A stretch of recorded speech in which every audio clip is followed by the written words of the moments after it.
If you have hypermobility and you have weak abs, there's a reason for this. You see, if you have a connective tissue disorder called EDS or joint hypermobility syndrome, there's a chance that your connective tissue is a jerk. Well, it's very loose and it just doesn't serve you well because it doesn't have enough stiffness. In this particular article, the lateral abdominal muscles of adults with hypermobility may be partially impaired during contraction, meaning your abs just can't fire as well. It was a small study, but it was a good study. So this study looked at 12 participants with hypermobility and 12 sex-matched controls, okay? And they had no hypermobility. So hypermobility, no hypermobility. That's the control. They looked at the patient's Beighton score, and they looked at the Belay-Owen-Mitchell score. And so this helped them assess their widespread hypermobility. The muscle thickness of the muscles of the abdomen was assessed during a diagnostic ultrasound. So that's how they can measure the muscle strength. They looked at the muscles at rest and during contraction.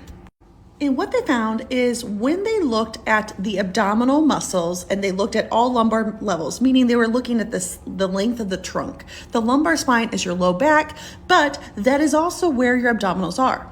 The contraction produced a lesser increase in TA thickness, meaning the deep belly muscles weren't as thick, didn't fire as well for the participants with hypermobility compared with the controls. They also found that the contraction produced a greater decrease in the external oblique thickness only for patients with hypermobility. So yes, if you're hypermobile, your abs don't fire as well and they aren't as thick, meaning you have less trunk control from the muscles. Not only are your joints hypermobile, but your belly muscles don't fire as well either.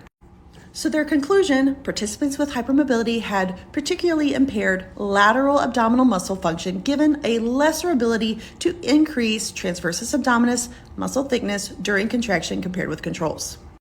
Now let me throw a wrench into this and make it even more profound to you.